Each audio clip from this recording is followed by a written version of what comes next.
이번 시간에는 교과서 112에서 113쪽입니다. 에너지를 효율적으로 이용하려면 어떻게 해야 하는지에 대해서 알아보도록 하겠습니다. 에너지를 효율적으로 이용하는 방법 알아보기. 1번. 에너지를 효율적으로 이용하기 위해 노력해야 하는 까닭은 무엇일까요? 그 이유는 에너지가 한정되어 있기 때문이에요. 에너지를 얻으려면 자원이 필요한데요. 이 자원의 양이 되게 한정되어 있기 때문입니다. 석유도 한정되어 있어요. 천연가스 한정되어 있어. 그렇기 때문에 우리는 에너지를 효율적으로 아껴서 써야 되는 노력을 해야 됩니다. 2번 전등의 에너지 효율 비교하기. 자, 전등은 몇 가지가 있어요. 백열등도 있고요. 형광등도 있고 LED, 발광 다이오드도 있는데요. 이것들 중에서 이 등마다 에너지 효율이 다릅니다.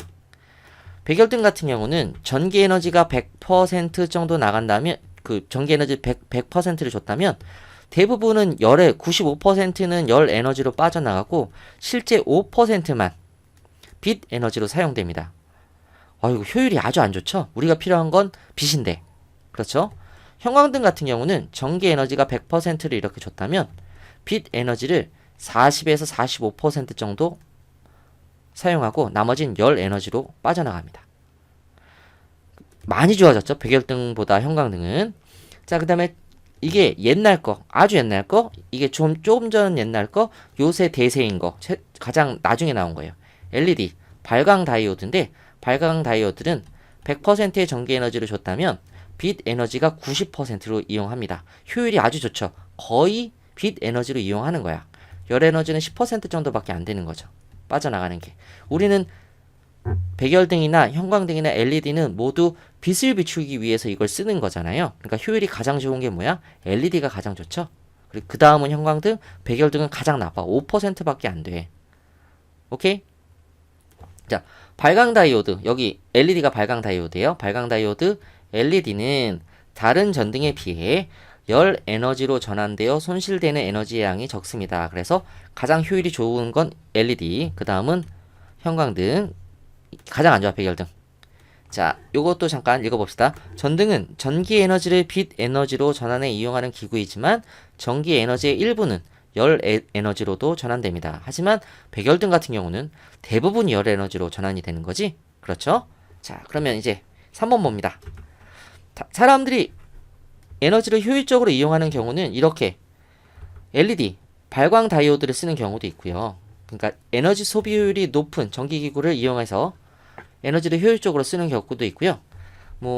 건축물일 때, 특히 건축물에서 여러 가지 열이 빠져나가지 못하게 밖에 그 추운 냉기가 들어오지 못하게 막는 여러 가지 단열재나 단열 유리, 이중창 이런 걸 설치하고 또 외벽을 두껍게 만들고 이렇게 해서 건축물의 열 효율을 높이기도 합니다. 열 에너지도 에너지잖아. 그렇죠? 그리고 전기를 쓰지 않고 계속 하늘에서 맨날 내리쬐어주는 태양열을 이용해서 난방에 이용하기도 하고요. 여러 가지 태양 전지를 이용해서 가로등을 켜는 것도 있고 이렇게 에너지를 효율적으로 이용하려고 되게 노력을 많이 하고 있습니다. 4번. 식물이나 동물이 환경에 적응하여 에너지를 효율적으로 이용하는 경우는 뭐가 있냐면 식물의 겨울눈이 있고 동물의 겨울잠 등이 있습니다. 이거는 그 단열하고 비슷해. 식물의 겨울눈은 그 외벽을 두껍게 만드는 것처럼 식물의 겨울눈에는 비늘이 있거든요. 그래서 바깥의 열 에너지를 빼앗기지 않도록 잘 막아주는 역할을 하고요. 동물의 겨울잠, 사람이나 동물이나 잠을 잘 때 에너지를 가장 안 쓰거든요. 근데 겨울에 먹이가 별로 없잖아. 그러면 잠을 자는 동물들이 있습니다. 곰이나 다람쥐나 이런 애들은, 뱀이나 이런 친구들은 잠을 잡니다. 왜냐하면 최대한 몸에 있는 에너지를 안 쓰려고. 그래서 에너지를 효율적으로 이용하는 경우예요. 자, 그럼 탐구 활동을 볼게요. 에너지를 효율적으로 이용하는 예 조사하기입니다. 1번.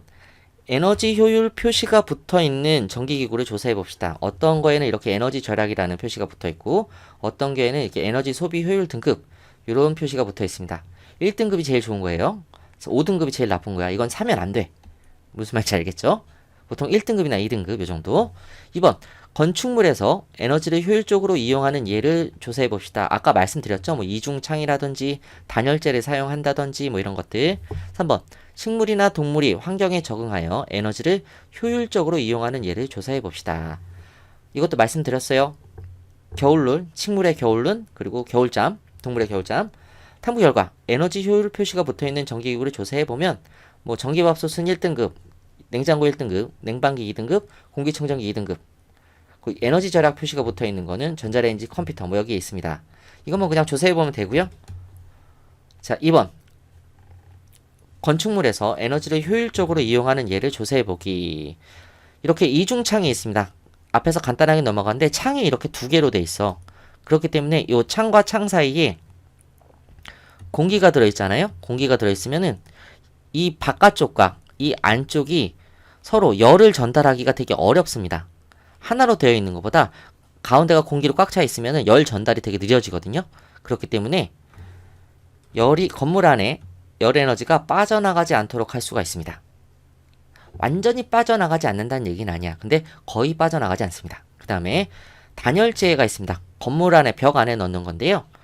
그 열을 잘 전달해 주지 않는, 열의 전달을 차단하는 단열이라고 하는데, 그거를 그런 성질을 갖고 있는 재료를 벽 안에 넣는 겁니다. 그래서 바깥 온도의 영향을 차단하여 집안의 열이 빠져나가지 않도록 막습니다.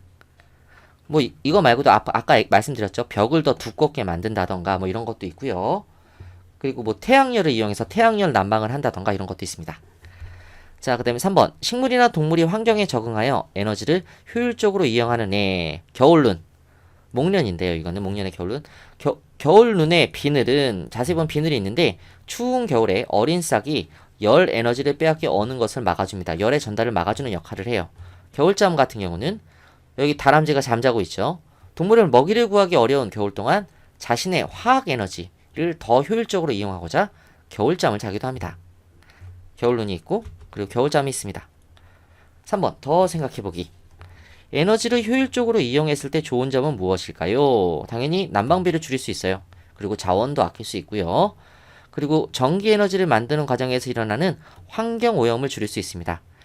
전기 에너지를 만드는 과정에서 뭐 수력 발전 같은 경우는 오염이 거의 발생하지 않지만 뭐 화력 발전, 석탄 태워서 하는 뭐 이런 발전 같은 경우는 환경 오염을 많이 일으키거든요. 그러니까 전기 에너지를 만드는 과정에서 일어나는 환경 오염을 줄일 수 있지. 우리가 에너지를 적게 쓸수록. 그렇죠? 그리고 의도하지 않은 방향으로 전환되는 에너지의 양을 줄일 수도 있습니다. 발광 다이오드, LED 기억하시죠? 그리고 전기 에너지를 아낄 수 있다. 뭐 이렇게 여러 가지가 있습니다. 자, 여기까지 해서 6학년 마지막 강의까지 마쳤습니다. 그동안 수고하셨습니다. 감사합니다.